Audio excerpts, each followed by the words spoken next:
의미 2025년 1월 19일 이스라엘 현지 시각 11시 15분 이스라엘과 하마스의 휴전협 상이 발효되었다.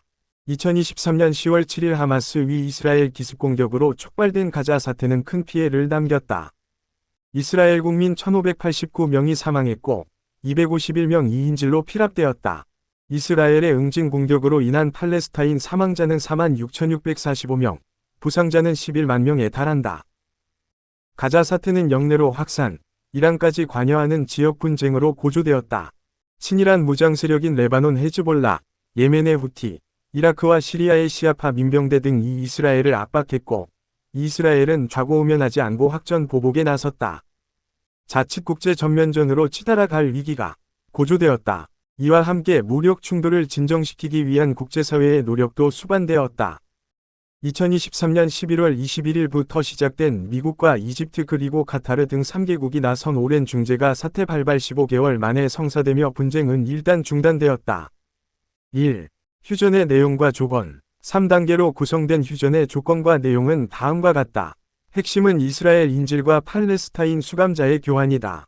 먼저 1단계인 6주 42일 교전 중단 조건으로 하마스는 이스라엘 인질 33명을 풀어주고 이스라엘은 1차로 수감 중인 하마스 인사 735명을 석방하기로 했다. 이스라엘 인질 1인당 팔레스타인 수감자 30명이 비율로 합의했기 때문이다. 현재 가자지구에 피랍된 이스라엘 인질 94명 중 35명은 이미 사망한 것으로 알려져 있다. 59명이 생존 인질의 단계별 귀환이 이루어질 경우 팔레스타인 수감자 1000명에서 1300명 내외가 석방될 것으로 예상된다. 하마스는 합의대로 3명이 여성 인질을 먼저 이스라엘에 인계했고 이에 따라 교전이 중단되었다. 교전 중단과 함께 매일 트럭 600대 분량의 긴급 인도주의 구호 지원이 재개된다. 또 하나의 핵심 사안은 이스라엘 군의 가자지구 주둔 여부다. 중재국의 제안과 협상 과정에서 그동안 이스라엘은 가자지구에서 한치도 물러날 수 없고 영구 주둔해야 한다는 입장을 견지해왔다. 반면 하마스는 이스라엘 군의 완전 철군 없이는 휴전이 없음을 주장해왔다. 근본 휴전 1단계에서는 가자지구 중부 내자림 회랑 철군을 이행하고 논란이 되는 남부 이집트 접경 필라델피 회랑에서는 일부 철군 예정이다. 휴전 2단계는 1단계 발효일인 1월 19일로부터 16일째인 2월 4일경부터 구체적 논의를 시작하기로 했다. 1단계에서 2주간 이행된 인질과 수감자 교환 주의 및 이스라엘 군의 가자 지구 철군 이행 여부가 관건이다. 이때부터 인질로 잡힌 이스라엘 군인 석방 및 이스라엘 위 가자 완전 철수가 논의될 예정이다. 양 사안이 순조롭게 이행되었다는 평가가 나올 경우 이스라엘과 하마스는 영구 휴전 즉 종전을 선언하고 향후 가자지구 통치 계획을 수립하게 된다. 이어지는 3단계는 가자지구 재건과 관련된 내용이다.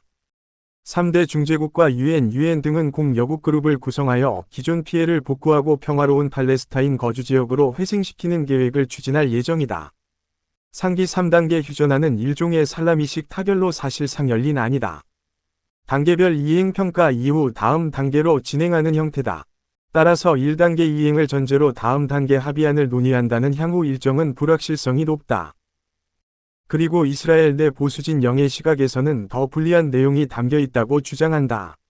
이스라엘 인질과 팔레스타인 수감자 교환 비율의 비등가성 문제가 제기됨과 동시에 팔레스타인 수감자들 중 적지 않은 수가 하마스를 비롯한 핵심 무장 전사 출신이라는 점이 부각되고 있다.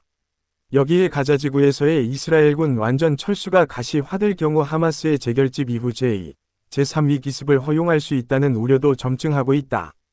2. 협상 수용의 배경. 일단 휴전이 성사되고 평화의 분위기가 조성되었다. 그러나 아직 완결된 상태가 아니다. 단계별로 이행되어야 할 조건이 많이 남아있다. 특히 협상 당사자 중 이스라엘의 내부 논쟁 변수가 주목된다. 하마스의 경우 지도부가 괴멸되고 가자 주민의 막대한 피해를 입은 상황이기에 사실상 중재국의 협상안을 이미 수용한 상태다. 관건은 네타냐후 총리가 이끄는 이스라엘의 합의 여부였다. 사실상 이 협상안은 이미 1년 전부터 이집트가 초안을 잡고 미국 바이든 행정부가 완성본을 만든 중재안과 크게 다르지 않다. 그동안 이스라엘은 완강히 이 중재안을 거부해왔다. 중재안의 구체적 내용이 자신들에게 불리하다는 이유였다. 인질의 안전한 귀환이 가장 중요한 쟁점이라는 내외의 압박에도 불구하고 네타냐후 연립정부는 협상 대신 확전을 택해왔다. 그런데 이번에 수용하고 합의를 받아들인 것이다. 그 이유는 무엇이었을까? 가자 사태 발발 이후 확전을 지속해온 네타냐후 총리 입장에서는 사실상 출구 전략을 찾기 어려운 측면이 있다. 휴전을 최대한 미루며 전쟁을 끝내지 못한 채로 15개월을 끌어온 것이다. 전후 가자 통치를 누구에게 맡길 것인가에 관한 방안을 찾기 어려웠을 뿐만 아니라 자신의 정치 생명과도 관련되어 있기 때문이었다. 이미 부패 스캔들로 기소되어 있는 터라 휴전을 하고 상황을 안정화시킬 경우 곧바로 사법 절차가 진행되는 상황이다. 무엇보다 적에게 기습을 허용하고 미증유의 피해를 입은 지도자이기에 전후 이에 관한 평가와 청문 절차가 진행되면 사법 책임은 물론 정치적 책임을 져야 했다. 이 상황에서의 휴전 및 연정 해체는 네타냐후의 정치적 종언을 의미했다. 지난 15개월간 중재국의 협상안을 거부하며 전쟁을 유지해 온 배경이다. 네타냐후 총리의 출구 전략은 미국 대선이었다. 즉 일기 행정부에서 이스라엘에 대한 일방적 지지를 보여준 트럼프 대통령이 다시 복귀할 경우 네타냐후 정부는 회생할 수 있다는 판단과 연관된다. 일단 하마스와 친이란 무장 집단에 대한 응징을 통해 이스라엘 내 보수 진영을 결집시키는 데 성공했다. 비록 하마스의 공격을 허용했고 개인적인 사법 리스크가 있음에도 하마스와 헤즈볼라 지도부를 괴멸시키는 등 이스라엘의 대응 능력을 과시한 데 대한 긍정적 평가가 늘어났다. 여기에 트럼프 대통령이 이스라엘과 강력한 연대를 표명하며 네타냐후는 정치적 위기를 벗어날 수 있다고 판단한 것으로 보인다. 네타냐후 총리의 바람대로 트럼프 대통령이 당선되었고 첫 정상 축하 통화를 성사시키며 연대를 과시했다. 대선 국면에서 중동과 우크라이나 전쟁을 종식시킬 것을 공언했던 트럼프 대통령은 당선 직후부터 자신이 취임일 이전 가자 사태 휴전을 주문한 것으로 알려졌다. 사실상 가자 사태 휴전 협상안은 이스라엘에게 불리하다는 평가가 우세함에도 네타냐후 총리는 이를 수용했다. 이 과정에서 가자지구 휴전을 극렬히 반대해온 네타냐후 연립내각의 강경파閣僚들은 저항했다.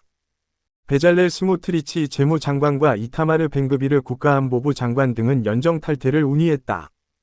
이 경우 네타냐후는 자칫 연립 정부가 붕괴할 수도 있는 상황을 맞는다. 그러나 네타냐후는 기존의 입장을 같이 하던 강경파閣僚들의 반대를 무릅쓰고 휴전에 합의했다. 그만큼 미국 트럼프 변수가 더 컸던 것이다. 강경파閣僚들은 일단 1단계 협상안 진행 여부를 보고 2단계 협상 때 강력한 입장을 보이겠노라 말하며 한 발 물러났다. 3. 미국의 관여. 근본 휴전 협상 타결을 둘러싸고 미국 바이든 대통령과 트럼프 대통령 진영 간 입씨름이 있었다. 바이든 측에서는 이 안을 기획하고 1년 넘게 공을 들여 중재했기에 자신의 업적으로 규정했다. 반면 트럼프 측에서는 그동안 지지부진했던 협상안이 탄력을 받게 된 상황 변수는 바로 자신의 당선이었음을 강조했다. 양측의 공적 다툼은 정치적 논쟁의 영역이다. 실제로는 양자 모두 일정 부분 역할을 했다는 평가가 중론이다. 트럼프 당선 이후 급물살 을탄 협상 중재 과정에서 기존 바이든 정부의 백악관 중동 담당관인 브렛 맥거크와 트럼프 정부의 중동 담당 특사 스티브 위트코프의 조율과 협력이 협상 타결의 주요 요소로 알려졌다.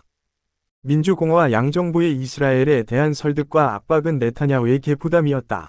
특히 트럼프 측의 입장을 신경 쓰지 않을 수 없었다. 트럼프 대통령은 이스라엘에 대한 양면 신호를 통해 회유와 압박을 동시에 전개하고 있다. 트럼프 대통령은 당선 직후 주이스라엘 미국 대사로 마이크 허커비를 임명했다. 이스라엘의 영토 확장을 지지하고 정착촌 문제도 이스라엘 편을 드는 허커비를 대사로 지명하자 이스라엘 보수 강경파 인사들은 반색했다.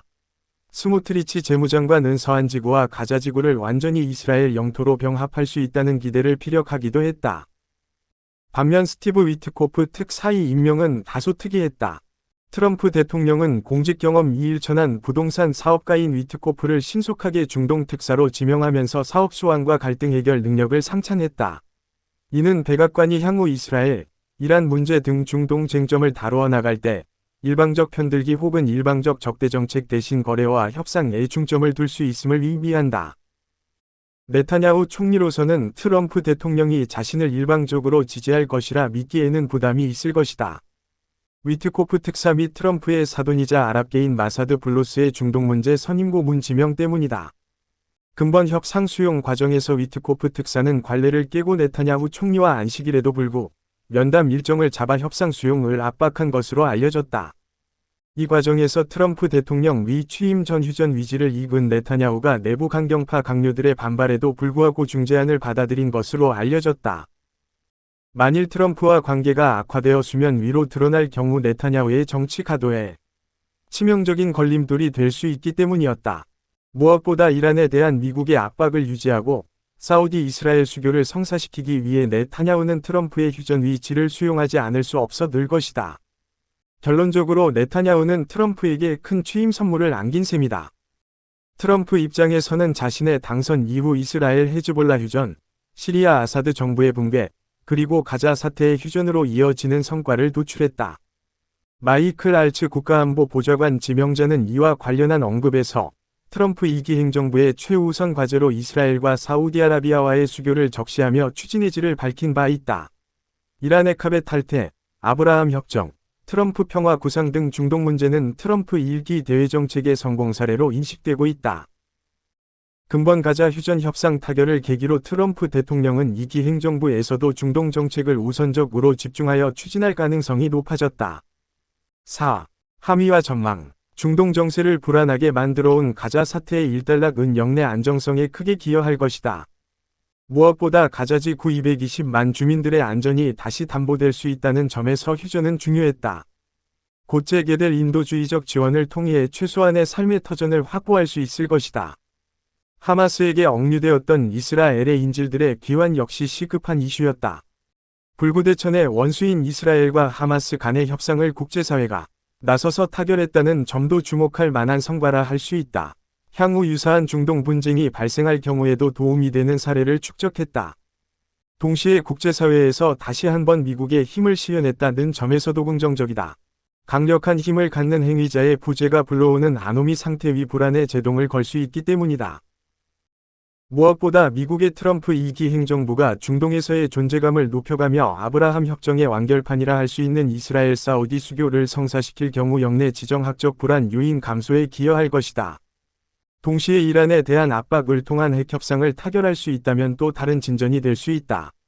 그러나 모든 일에 명암이 있듯 향후 이 사안에도 적지 않은 불안 요소가 상존하고 있다. 1. 단 타결된 휴전안 자체가 미완이라는 한계가 있다. 휴전 1단계가 이행되는 가운데 돌발 변수가 등장할 가능성을 배제할 수 없다. 특히 1단계에서 석방해야 하는 735명이 팔레스타인 수감자 190명은 15년 이상 장기 복역 증인 중재수라는 연글이고 그중 지도급 인사 25명 포함되어 있다는 점이 주목된다. 특히 1996년 예루살렘 18번 버스 노선에서 민간인 45명을 폭살하고 종신형 복역 중인 모함마드 아부 아르다가 출소하는 장면이 보도될 경우 이스라엘 내부의 반발이 급등할 가능성이 있다. 여기에 가자지구 내 필라델피 회랑에서 이스라엘군이 얼마만큼 양보할 것인가도 관건이다. 만일 이스라엘군의 필라델피 일부 점유나 완충지대 주둔이 관철되지 않을 경우 이스라엘 내 국내 여론에 따라 2단계 휴전이 중단될 가능성도 있다. 지도부가 입은 타격으로 인해 괴멸적으로 약화된 하마스는 시간을 두고 권토 중 내를 추구할 것이다. 특히 이란의 영내 영향력이 감소함에 따라 새로운 파트너를 물색할 것이다. 최근 중재 역할을 하며 부각된 카타르, 튀르키예 등 순위파 근본주의 지원국가에 기댈 가능성이 높아졌다. 이 경우 이스라엘 입장에서는 가자에서 완전히 철군할 경우 또 다른 국면의 하마스 공격에 노출될 수 있다는 두려움이 있다. 따라서 팔레스타인 핵심 인사 석방을 조건으로 자국민 인질들을 구출한다고 해도 이스라엘의 가자지 구주둔을 양보하기는 쉽지 않을 것이다. 이러한 맥락에서 6주간의 1단계 휴전 기간 종료 교전은 언제든 재개될 수도 있다. 그만큼 취약한 상황이라 할 수 있다.